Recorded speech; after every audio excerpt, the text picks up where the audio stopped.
Welcome to the deep dive. Today we're really digging into the story of Britney Spears. I mean, she's just been this constant presence, hasn't she, for decades now. Absolutely. Yeah. A fixture. Yeah. And her story, well, it's got so many layers, much more than just the hit songs. Exactly. So we've pulled together a pretty detailed timeline of her life, everything from like those really early childhood dreams Yeah. right up to what life's been like for her after the conservatorship ended. Right. And our goal here for you listening is to kind of cut through all the noise, the headlines, and pull out the moments that really tell the story, the insightful bits, the surprising bits. It's one of the key takeaways. Yeah, exactly. We want to help you get a real grasp on what shaped her career, her life, a shortcut to being properly informed without having to read like every single article ever written. Makes sense. Okay, so, wow, where do we even start with a life like this? Well, I think what jumps out right away is just how young she was when that passion for performing really kicked in. She was born in Mississippi, grew up in Kentwood, Louisiana. Right. And the timeline shows she started dance lessons at, age 3. 3, that's incredibly young before she could really even, Yeah. And it wasn't just a phase, was it? She was winning local talent shows pretty much straight away. Gave her first public performance at 4. At 4. It really paints a picture, doesn't Yeah. it? Someone just meant for the stage. Totally. And it wasn't just raw talent either. The timeline mentioned she even went to Bella Caroli's gymnastics camp. Oh, wow, I didn't know that. That speaks to some serious dedication. Right, and athleticism you might not immediately think of. Exactly. Correct. A certain discipline was there from the start. Yeah. And there's that quote from her, "I was in my own world. I found out what I'm supposed to do at an early age."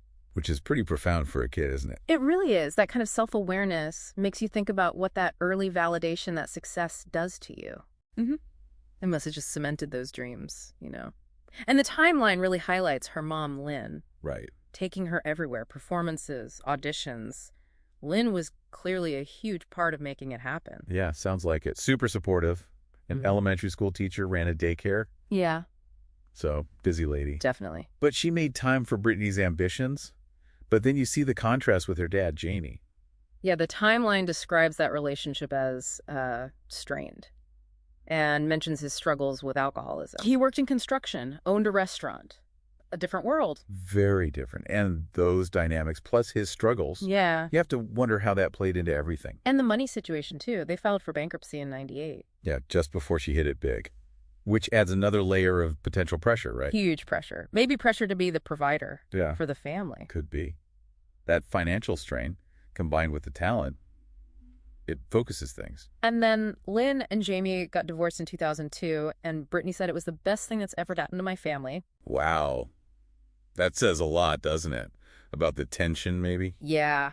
So you've got this super talented kid, mom's pushing, dad relationship is tough, money's tight, family splitting up. It's a lot. All before she's even really, properly famous. It's the backdrop for those first steps into the industry. Which also started incredibly young, auditioning for the Mickey Mouse Club at 8. 8. And getting told she was too young? Imagine that rejection. But it didn't stop her, did it? That casting director, Matt Casella, he saw something, hooked her up with an agent in New York, Nancy Carson. And that led to the Performing Arts School in NY. Exactly. A key connection. So that rejection actually opened a different door. And then she got her first professional gig, right? Understudy on Broadway. Off Broadway, yeah, in Ruthless. Yeah. In 91, she was, 10? 10 years old and already a pro. It's kind of mind-blowing. It is.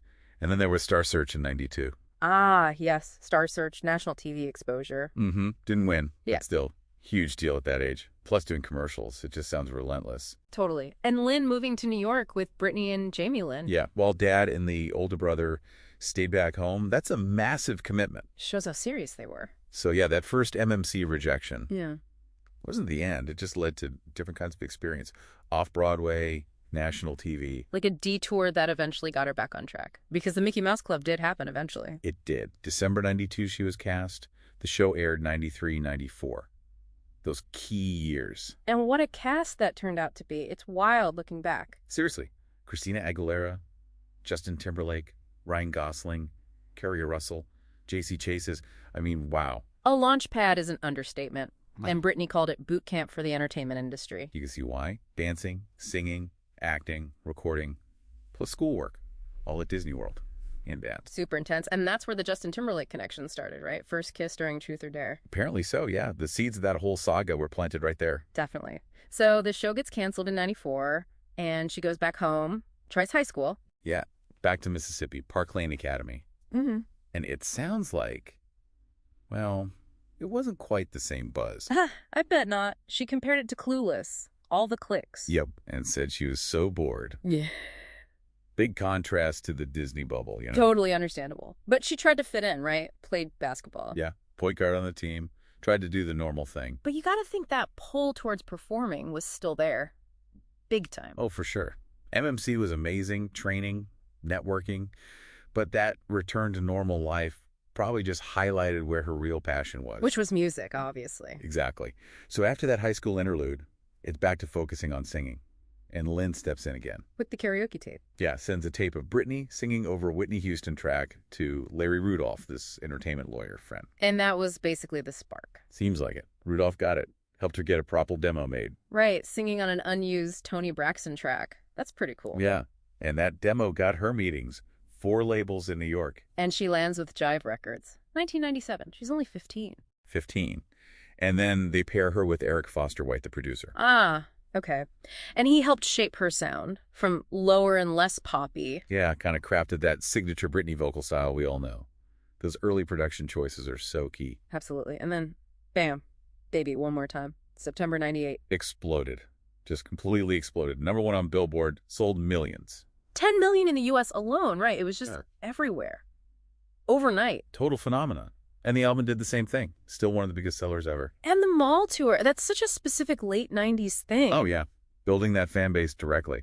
And then, oops. Yeah. Did it again in 2000, just prove she wasn't a fluke. Right. Cemented her status. And then publicly confirming the relationship with Justin Timberlake at the VMAs that year. Mm-hmm. That just took their fame to a whole new level. The ultimate pop power couple. They really were. Everyone was obsessed. And she kept going, right? Third album, Britney, in 2001. Yep. In the movie Crossroads in 2002. Oh, yeah, Crossroads. She was absolutely at the peak of her fame. She was everywhere. But then, March 2002, the breakup with Timberlake. Which was huge news.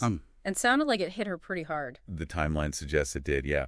And the media scrutiny was just intense. Relentless. Then links to Fred Durst, Colin Farrell. Her personal life was constant fodder. Must have been incredibly difficult at that age.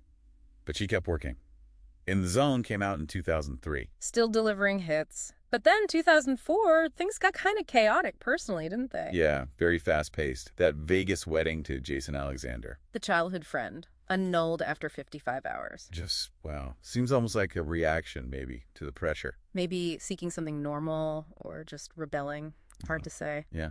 And then just a few months later, she marries Kevin Federline, the backup dancer. Another whirlwind romance. And they did that reality show, Chaotic. Mm-hmm. Very public, very fast. And then her first son, Sean Preston, was born in 2005. Seemed like maybe she was finding that family life. Perhaps. But then things moved quickly again. Second son, Jaden James, born September 2006. And just 8 weeks later, she files for divorce from Federline. Wow. Birth and divorce, that's a lot in a very short time. Points to some real turmoil. Definitely. And 2007 becomes this incredibly difficult year.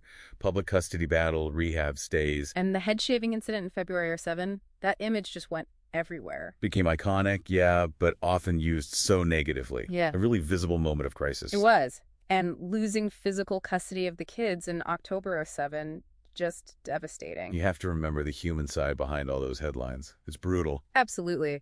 But what's kind of amazing is that Blackout, her 5th album, came out right in the middle of all that, October 2007. And it was critically acclaimed, which is remarkable, really. It shows that artistic drive was still there, despite everything. It really does. Resilience.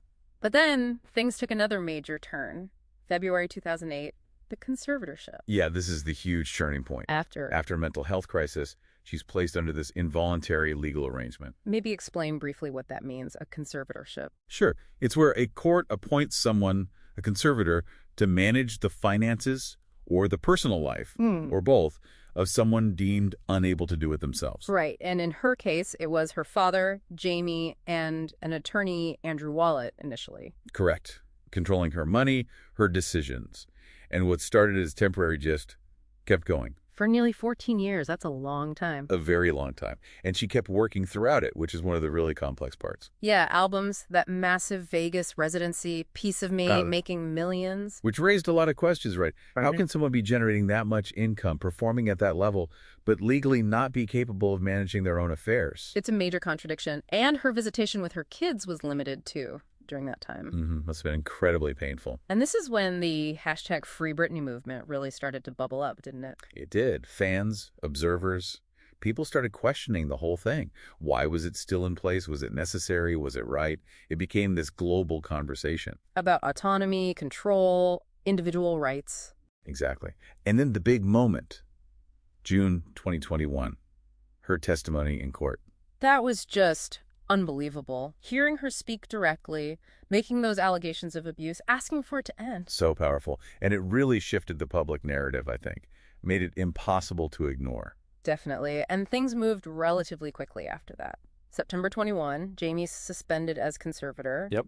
And then November 12, 2021, it's officially terminated. Freedom.